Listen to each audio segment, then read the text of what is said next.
Assalamualaikum warahmatullahi wabarakatuh. Saya Elisa Fadlunada dari Prodi Ekonomi Islam. Saya di sini akan mempresentasikan tentang usaha bisnis sembako saya guna untuk memenuhi tugas UAS Makul Studi Kelayakan Bisnis yang diampu oleh Pak Samsul Arifin.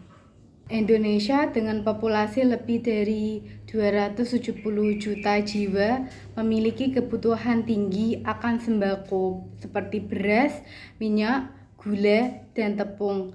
Konsistensi permintaan ini menciptakan peluang besar untuk bisnis sembako, terutama dengan meningkatnya urbanisasi dan pola konsumsi praktis seperti belanja online. Meski begitu, persaingan tinggi dari toko tradisional, minimarket modern, dan platform online daring menuntut strategi bisnis yang inovatif.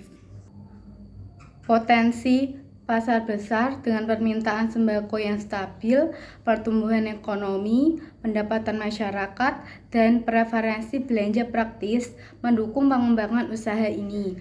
Persaingan terjadi dengan toko tradisional, minimarket, e-commerce, namun peluang masih terbuka melalui segmentasi pasar, layanan berkualitas, dan pemasaran digital. Lokasi dan layout pabrik sembako yang efisien memainkan peran penting dalam kelancaran operasional dan distribusi produk. Lokasi pabrik harus strategis dengan aksesibilitas tinggi, infrastruktur memadai, dekat dengan sumber bahan baku, dan memenuhi regulasi lingkungan serta perizinan. Layout pabrik dirancang untuk mendukung proses produksi yang efisien, mulai dari penyimpanan bahan baku, pengolahan, pengemasan, hingga distribusi produk jadi. Teknologi canggih seperti mesin otomatis, sistem manajemen diperlukan untuk memastikan efisiensi, keamanan, dan kualitas produk.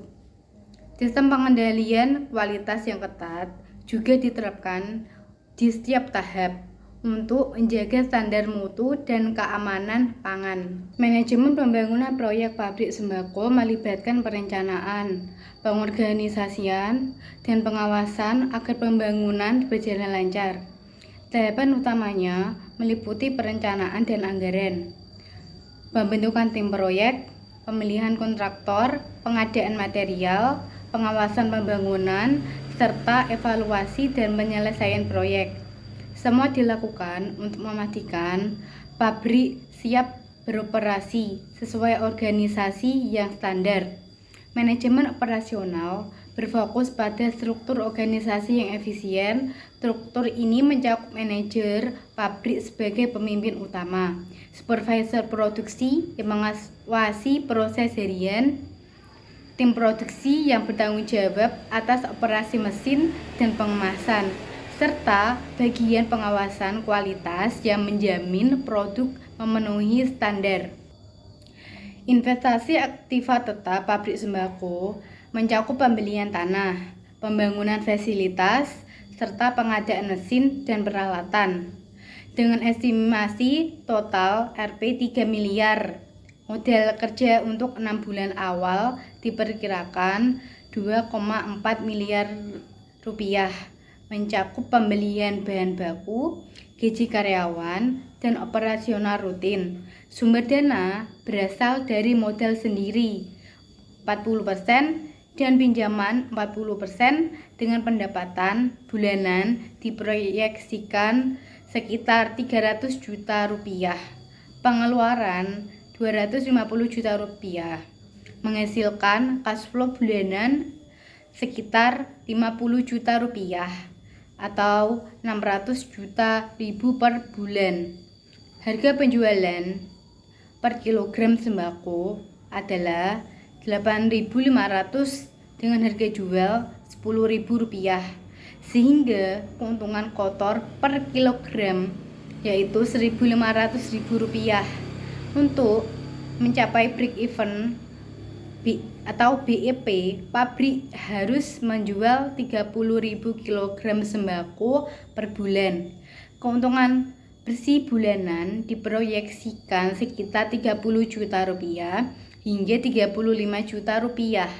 Return on investment diperkirakan 15% atau 20% per tahun. Dengan waktu pengembalian modal sekitar 3-4 tahunan. Investasi dinilai aman dengan potensi stabil karena tingginya permintaan sembako. Bisnis ini diharapkan menciptakan lapangan kerja, meningkatkan pendapatan masyarakat, menjaga stabilitas harga pangan, dan menyediakan akses pangan terjangkau. KCR direncanakan untuk mendukung komunitas sekitar. Untuk legalitas usaha sembako, perusahaan harus memperoleh izin seperti surat izin usaha perdagangan, izin usaha industri, serta izin lingkungan dan kesehatan jika diperlukan. Izin-izin ini memastikan operasional usaha sesuai dengan peraturan yang berlaku. Usaha sembako memiliki prospek cerah dengan potensi pasar besar, manajemen efisien, dan strategi pemasaran tepat. Selain keuntungan finansial, bisnis ini juga memberi dampak positif bagi masyarakat dan perekonomian. Sekian dari presentasi saya, kurang lebihnya mohon maaf. Terima kasih. Wassalamualaikum warahmatullahi wabarakatuh.